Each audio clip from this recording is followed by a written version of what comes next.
So my name is Richard Lloyd, and so I'm a quality manager auditing for a medical device manufacturer, and basically I'm responsible for the internal audits, supplier audits, hosting the customer audits, and hosting the notified body certification audits, as well as those surveillance audits. I did have a transition training course about 6 months ago, but that was just a transition of the differences. And with this being a lead auditor training and the new standard, I thought it was a perfect combination to refresh my memory, catch up on the new standard, and also get a lead auditor training behind me.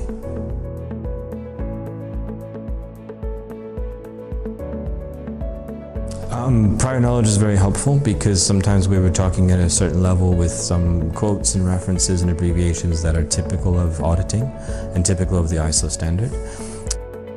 For this course, the Lead Auditor 1345-2016, I think it's definitely important that someone has a bit of auditing experience, perhaps being even a lead auditor under their own company's processes, because there were a lot of there were times when we learned something new, and there were times that reinforced what we've already been learning or doing in our own jobs.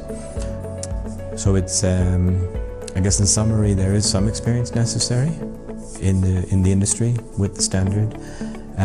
If not, then the person needs to be prepared that they might feel a little bit lost, because we did jump around the standard quite a bit. We analyzed the words of the standard and discussed those, and if the person's never worked with 1345 before, they might be a little bit confused, maybe frustrated.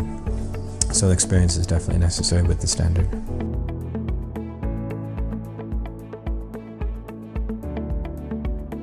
Yeah. The activities were great because the fact is that if it were 4 days of just listening, it would get a little bit tiring and a little bit boring in some ways. But because we were actively involved, and there was a case study basically, and by the second day we were already taking what we learned, putting it together into the case study, developing on that on the third day. There were group activities, so then we were working with the groups, the other students in the classroom.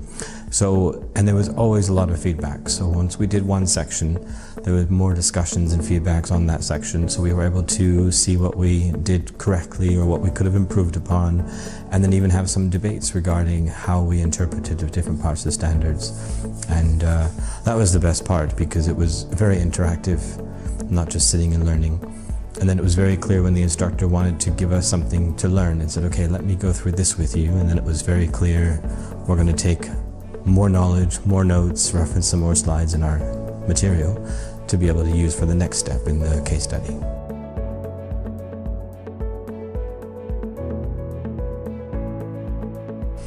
The length I thought would be quite long, but the trainer made it very fun, and so it wasn't, we didn't feel that we were bombarded with information and we had to just sit and learn.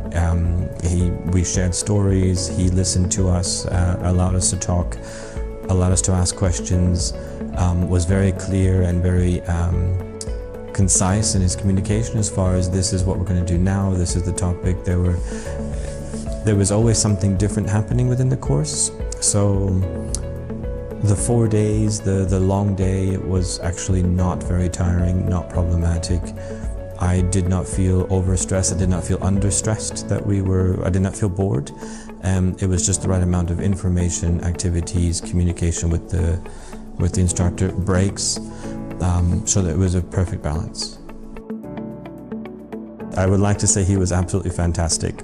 Very knowledgeable, very fun, kept it interesting, kept the activities vibrant and allowed us to interact, which was great. And I give 100% thumbs up and support to our trainer and recommend. I would like to take other courses with him in the future if I see that he's teaching the course and it's something new for my development.